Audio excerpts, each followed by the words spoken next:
नमस्कार, राष्ट्रीय लोकवाणी में आपका स्वागत है। मैं हूं इंदु पात्रा और आइए सबसे पहले नजर डालते हैं अब तक की सुर्खियों पर।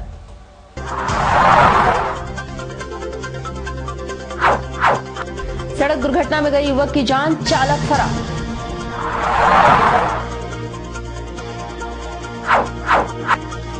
XLRI सभागार में आयोजित हुई इंटर स्टेट बॉर्डर मीटिंग, पड़ोसी राज्यों के डीआईजी ने की शिरकत।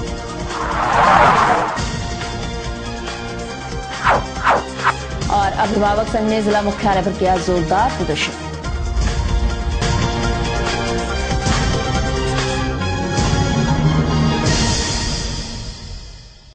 और अब खबरें विस्तार से।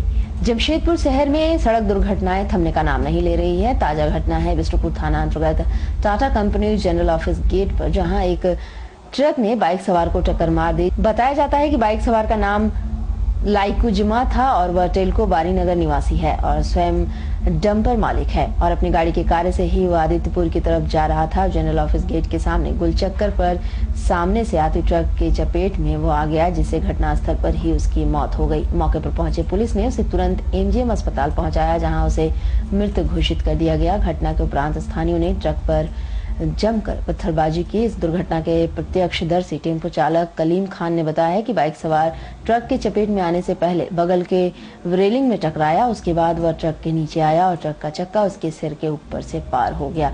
वहीं मौके पर पहुंचे बिष्टुपुर थाना प्रभारी जितेंद्र कुमार ने बताया कि घटना के बाद ड्राइवर मौके से फरार हो गया है, परंतु ट्रक को जब्त कर लिया गया और ट्रक मालिक की जाँच की जा रही है। जाँच के उपरांत मृतक के परिवार को उचित मुआवजा दिलवाया जाएगा। फिलहाल पुलिस शव को पोस्टमार्टम के लिए भेज दिया है और मामले को दर्ज कर लिया गया है। ये बिष्टुपुर में। कहाँ पर? बिष्टुपुर जो टाटा स्टील का जो गेट है वहाँ पर ही। क्या हुआ, क्या था, कैसे देखे आप? हम मतलब उधर से आ रहे थे, बिष्टुपुर बाहर लेके गए थे, हम उधर से बाहर लेके आ रहे थे। सिग्नल पार किए, हम चक्कर के पास जैसे ही पहुँचे तो ये रेलिंग से टकराया, टकरा के ट्रक के नीचे घुस गया। ट्रक के नीचे घुसने के बाद इसका चक्का, इसका जो मतलब सर है, सीधा दाहिना चक्का के सर पास में चला गया। किस गाड़ी में था ये बाइक में था, सिंगल आदमी था। ये किस ओर जा रहा था? ये बिष्टुपुर तरफ जा रहा था, साक्षी तरफ से आ रहा। और वो जो ट्रक था कि डंपर था? वो नहीं, ट्रक था, 6 चक्का। इस गाड़ी को मैंने ट्रक ने मारा है, नहीं ट्रक कब्जा में हम लोग रखे, मैंने ट्रक यही पब्लिक के पास अभी है, थाना नहीं गया। और डेड बॉडी का नाम ट्रेस करने हम प्रयास कर रहे हैं। ट्रक के नंबर से ट्रक मालिक को ट्रेस करने का प्रयास कर रहे हैं। ट्रक मालिक को मैं बुलाऊंगा, प्रयास करेंगे तो उसका मुआवजा दिला दें और इससे ज्यादा कर सकते हैं। विधवा की प्राई होगी। सर, ये घटना नो एंट्री के पहले मतलब जो है, अब ट्रक किस टाइम में घुसी पता नहीं, लेकिन अब 11:30 बजे की मोटा मोटी बात बता रहे हैं लोग। हम कोई तो देखा नहीं टाइमली। चालक कहाँ है? पता चल पाया है कहाँ गया? जो के पता भी नहीं चल रहा है। ट्रक चालक खलासी? ट्रक चालक खलासी को पता नहीं है। ट्रक सामने खड़ी है, ट्रक बोला मारने की। लोग जो है रोड जाम किए हुए हैं, उस पर क्या कार्रवाई? कार्रवाई FIR होगी, FIR तो रोड जाम में होगी। और उधर आगामी लोकसभा चुनाव के मद्देनजर प्रशासन अपनी तरफ से पूरी तरह से सतर्कता बरतती दिख रही है। इसी के मद्देनजर XLRI सभागार में इंटर स्टेट बॉर्डर मीटिंग का आयोजन किया गया, जिसमें पड़ोसी राज्यों के DIG, CRPF कमांडेंट तथा कई जिलों के SP ने शिरकत की। इस दौरान झारखंड के DIG मोहम्मद निहाल, DIG बिहार, DIG CRPF तथा बॉर्डर क्षेत्र के कई SP भी शामिल हुए। इस दौरान DIG मोहम्मद निहाल ने बताया है कि यह मीटिंग विशेष रूप से आने वाले चुनाव को शांतिपूर्ण रखने के लिए रखी गई है और इसमें मुख्य मुद्दा बॉर्डर क्षेत्रों में प्रशासन की सुरक्षा थी। उन्होंने बताया कि चुनाव के मद्देनजर कई प्रकार की नियमावली तैयार की गई है और आने वाले समय में उसी के अनुसार सभी जगहों में कार्य किए जाएंगे। वहीं उन्होंने पर्व में हुए घटनाओं पर कहा है कि जो भी घटनाएं घटती हैं, हमें उनसे बहुत सबक लेनी चाहिए और ये जानना चाहिए कि हमारे अंदर ऐसा क्या कमी है कि घटना को रोका नहीं जा सक रहा है। साथ ही साथ इन्होंने बताया कि मीटिंग में यह तय किया गया कि चुनाव के दौरान वोटर्स को किसी प्रकार की दिक्कत ना हो पाए। हम लोगों की कमिंग इंस्विंग इलेक्शंस 2014 के इलेक्शन के लिए जनरल इलेक्शन जो हो रहे हैं, उस संबंध में हम लोगों ने इंटर स्टेट बॉर्डर मीटिंग्स रखे हैं। उसी का आज हम लोग इकट्ठे हुए थे। उसी में बॉर्डर स्टेट्स के हमारे DIG साहब, हमारे DIG CRPF, DIG Midnapore, DIG CRPF West Bengal और बहुत सारे SPs और पदाधिकारीगण आए थे, जिसमें हम लोगों ने पीसफुल, फेयर और शांतिपूर्ण तरीके से इलेक्शन किए जाने संबंधी जो स्ट्रेटेजीज और जो कोऑपरेशन होने चाहिए उसके बारे में एट लेंथ आत्मभरित रूप से डिस्कस किया और उसमें जितने वेज एंड मीन्स हो सकते हैं जिससे शांतिपूर्ण तरीके से इलेक्शन संपन्न कराने में सहयोग मिले, मदद मिले, उन सारी चीज़ों के बारे में हम लोगों ने स्ट्रेटेजीज तैयार की हैं। उस पर क्रियान्वयन के लिए हम लोग भविष्य में अमल दरामद सब लोग अपने अपने क्षेत्रों में करेंगे। इसमें सीआरपीएफ के जो कमांडेंट्स हैं दोनों क्षेत्र के वो लोग भी आए थे। सभी लोगों के बीच हम लोगों ने इस पॉइंट को रखा है और उस पर डिस्कशन किया। इसी संबंध में ये मीटिंग आयोजित की गई थी। और उधर जमशेदपुर अभिभावक संघ ने कार्मेल स्कूल द्वारा हिंदी माध्यम को बंद करने के निर्देश के खिलाफ जिला मुख्यालय पर जमकर प्रदर्शन किया। साथ ही जिले के उपायुक्त के नाम एक मांग पत्र भी सौंपा। इस दौरान अभिभावक संघ के अध्यक्ष डॉक्टर उमेश कुमार ने बताया कि कार्मेल जूनियर कॉलेज में पिछले 18 वर्षों से हिंदी माध्यम प्रोजेक्ट स्कूल को स्कूल प्रबंधन के द्वारा चलाया जा रहा है और पूर्व में इस स्कूल में 8वीं तक की शिक्षा देकर उन बच्चों को 10वीं की परीक्षा दिलवाई जाती थी, पर वर्तमान में स्कूल में 1 से लेकर 6ठी कक्षा तक की पढ़ाई करवाई जा रही है और उसे भी प्रबंधन द्वारा 15 मार्च से बंद करने का निर्देश स्कूल प्रबंधन के द्वारा दे दिया गया है और पढ़ रहे बच्चों को टीसी देने का निर्देश भी दिया गया है। उन्होंने बताया कि जब इसके कारण स्कूल प्रबंधन से पूछा गया तो प्रबंधन का कहना था कि स्कूल मान्यता प्राप्त नहीं है। इन्होंने बताया कि अगर स्कूल मान्यता प्राप्त नहीं है तो इतने वर्षों से स्कूल प्रबंधन बच्चों का नामांकन क्यों करवा रही है और अब इस तरह के निर्णय से बच्चों का भविष्य अधर में लटक जाएगा। मांग पत्र के माध्यम से इन्होंने जिले के उपायुक्त से मांग की है कि इस मामले पर ध्यान देकर इस पर त्वरित कार्रवाई करे ताकि बच्चों का भविष्य उजड़ने से बच सके। कार्मेल जूनियर कॉलेज सोनारी में हिंदी मीडियम के प्रोजेक्ट स्कूल को जो पिछले 18 साल से जो चल रहा था उसको अचानक स्कूल प्रबंधन द्वारा बंद करने का अल्टीमेटम जारी कर दिया गया है। वहाँ अभी 1 से 6 क्लास के बच्चे पढ़ रहे हैं। स्कूल बंद होने के बाद उन बच्चों का भविष्य अधर में लटक जाएगा। हम सभी उपायुक्त महोदय से मांग करने आए थे कि जब तक बच्चों का एजुकेशन कंप्लीट नहीं हो जाता है तब तक स्कूल न बंद करने का उपायुक्त महोदय के माध्यम से स्कूल प्रबंधन को आदेश। तो अभी क्या बातें अभी बातें हुई, हमने अपनी मांग को रखा वहाँ पर और उपायुक्त महोदय से मांग भी की है कि बच्चों का भविष्य को ध्यान में रखते हुए इस पर कार्रवाई की हम उम्मीद करते हैं। तो उन्होंने हमें आश्वस्त किया। और उधर बिष्टुपुर सड़क हादसे के कुछ ही घंटों के बाद बड़ी वाहनों का यमराजी चाल का नमूना आदित्यपुर ब्लॉक के सामने देखने को मिला। साक्षी से कांडरा जा रहे बस ने एक मजदूर युवक को कुचल डाला और घटनास्थल से भाग गए। बर्मा माइंस रुइया पहाड़ निवासी मिथिलेश खान ने बताया है कि उनके बेटा घनश्याम खां कांडरा के जय बाबा भोलेनाथ ट्रांसपोर्ट में काम करता था। वह रोज की तरह अपने बाइक पर सवार होकर काम पर जा ही रहा था। कुछ देर बाद उन्हें फोन पर सूचना मिली कि उनका बेटा का दुर्घटना हो गया और उसे इलाज के लिए एमजीएम अस्पताल में भर्ती कराया जा रहा है। यहाँ आने के बाद उन्हें पता चला कि इलाज के लिए लाने के क्रम में ही उनके बेटे का मौत हो गया। कांडरा तो कांडरा में उनका काम है, वो गाड़ी उड़ी चलाता था। कौन गाड़ी? वो गाड़ी नहीं चला रहा, मतलब गाड़ी के देखभाल के लिए वो जा रहा था। कांडरा कहाँ पर? कांडरा किस जगह? कांडरा तो कमरिया साइड था। मतलब उसी वहाँ काम करता था, तो उसी में जा रहा था वो ड्यूटी पर।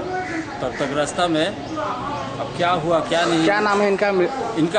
इनका नाम बिट्टू बोलता है। ऐसे नाम ऐसे घनश्याम खां नाम है।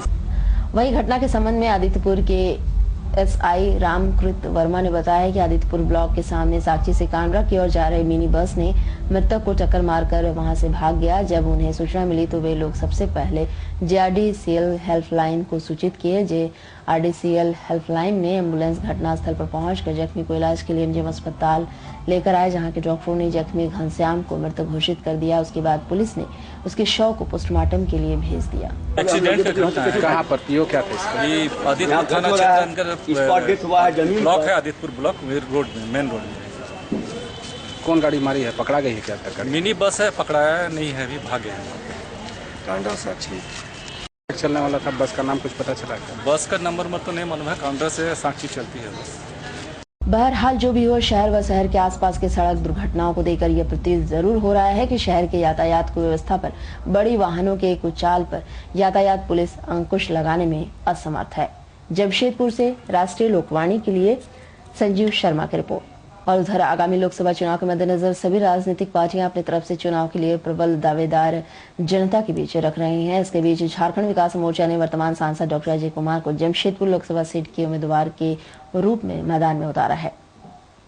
इसकी जानकारी एक बैठक के दौरान दी गई, जिसमें झाविमो केंद्रीय सचिव सह चुनाव समिति अध्यक्ष अभय सिंह उपस्थित रहे। इस दौरान अभय सिंह ने बताया है कि चुनाव के मद्देनजर चुनाव कमेटी का गठन किया गया है और यही कमेटी पूरे चुनाव भर में प्रचार प्रसार, रैलियां आदि करेगी। इन्होंने बातें की है कि शहर और ग्रामीण क्षेत्र के लिए 2 अलग अलग कमेटी का गठन किया जा रहा है और इन्हीं की देखरेख में 180 बूथ सम्मिलित किए गए हैं। इन्होंने बताया है कि सांसद डॉक्टर अजय कुमार के कथनी और करनी को ध्यान में रखते हुए पार्टी सुप्रीमो बाबूलाल मरांडी ने उन्हें मैदान में उतारा है और इसी का नतीजा है कि झाविमो के कार्यकर्ताओं में खुशी की लहर है और डोर टू डोर कार्य करने के लिए तत्पर हो गए हैं। वहीं इन्होंने भाजपा के प्रधानमंत्री उम्मीदवार नरेंद्र मोदी की लहर के बारे में बताते हुए कहा है कि अगर मोदी जी की इतनी ही लहर है तो वो अपनी प्रत्याशी देने में इतने देर क्यों कर रहे हैं। वहीं इन्होंने बातें की है कि अगर मोदी गुजरात मॉडल को दिखाकर देश की जनता से वोट मांग रहे हैं तो झारखंड में लगभग 9 वर्ष भाजपा का शासन रहा और झारखंड मॉडल को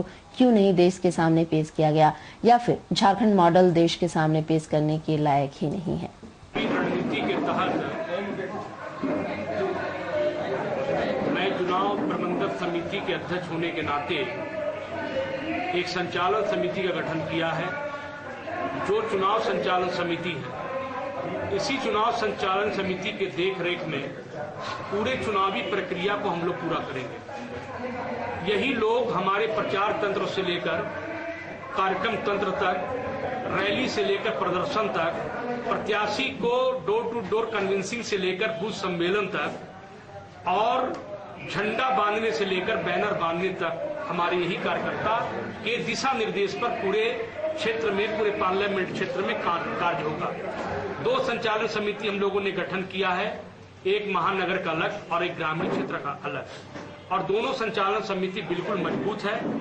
और इस संचालन समिति के गठन होने के बाद लगातार 180 बूथ सम्मेलन करने का पार्टी ने निर्णय किया है, जिसके तहत 10-10 बूथ को करके हम लोग एक बूथ सम्मेलन करेंगे और उसमें परिचय कार्यक्रम की योजना, कार्य की नीति, चुनाव प्रचार, चुनाव समन्वय समिति, झंडा, बैनर या मुद्रण या डोर टू डोर कन्विंसिंग या प्रचार तंत्र, सारे विषयों, सारे तथ्यों पर हम लोग इसी दिशा निर्देश पर काम करेंगे। डॉक्टर अजय कुमार के खिलाफ नहीं, कोई हम अहंकार से बोध नहीं कर रहे हैं। हम ये कहना चाहते हैं कि एक तरफ आप कहते हैं कि नरेंद्र मोदी की लहर है, दूसरी तरफ जमशेदपुर में कैंडिडेट देने में इतनी देर क्यों? अखबार में जो विषय आ रहा है कि विभिन्न नेता, विभिन्न क्षेत्र के नेताओं को आप लाने का प्रयास कर रहे हैं, तो हम जनता और एक नागरिक होने के नाते यह जानना चाहते हैं कि क्या भारतीय जनता पार्टी के अंदर पे कोई भी ऐसा व्यक्ति नहीं है जो इस लायक हो कि जो प्रत्याशी बने, या भारतीय जनता पार्टी के अंदर ऐसा कोई दमदार व्यक्ति नहीं है कि जो हमारे प्रत्याशी का मुकाबला कर सके, या भारतीय जनता पार्टी के अंदर वह विजन और मिशन खत्म हो चुका कि जिसको लेकर के वह ढिंडोरा पीटती थी।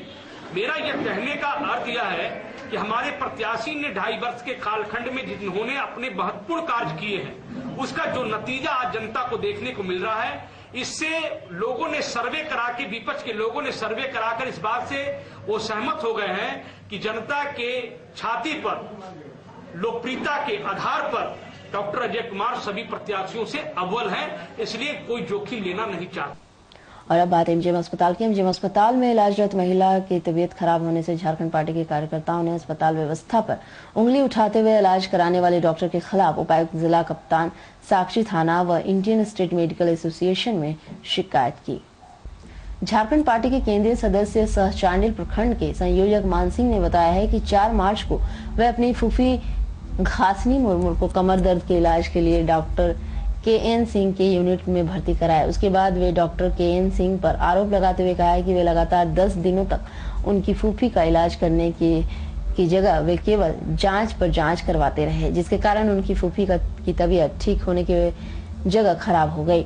उसके बाद जब वे डॉक्टर पर दबाव बनाने लगे तब डॉक्टर KN सिंह ने स्थिति को खराब बताते हुए उनकी फूफी को बेहतर इलाज के लिए रांची रेंज अस्पताल रेफर कर दिया।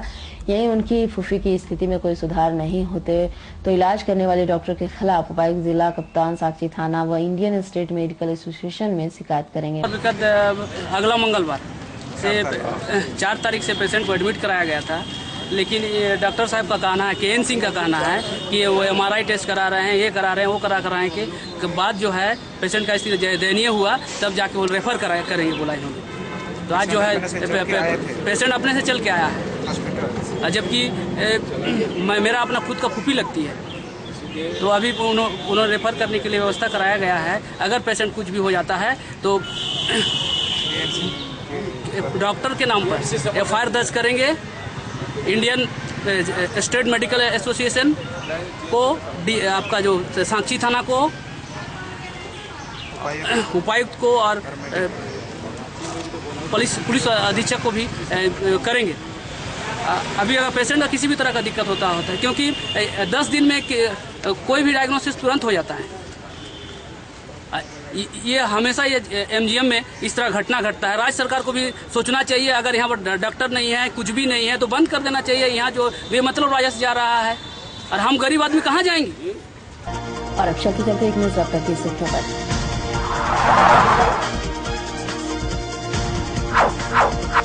सड़क दुर्घटना में गई युवक की जान, चालक फरार।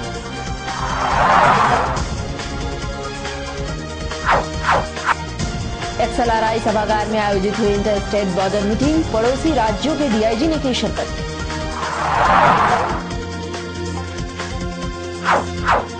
और अभिभावक संघ ने जिला मुख्यालय पर किया जोरदार प्रदर्शन।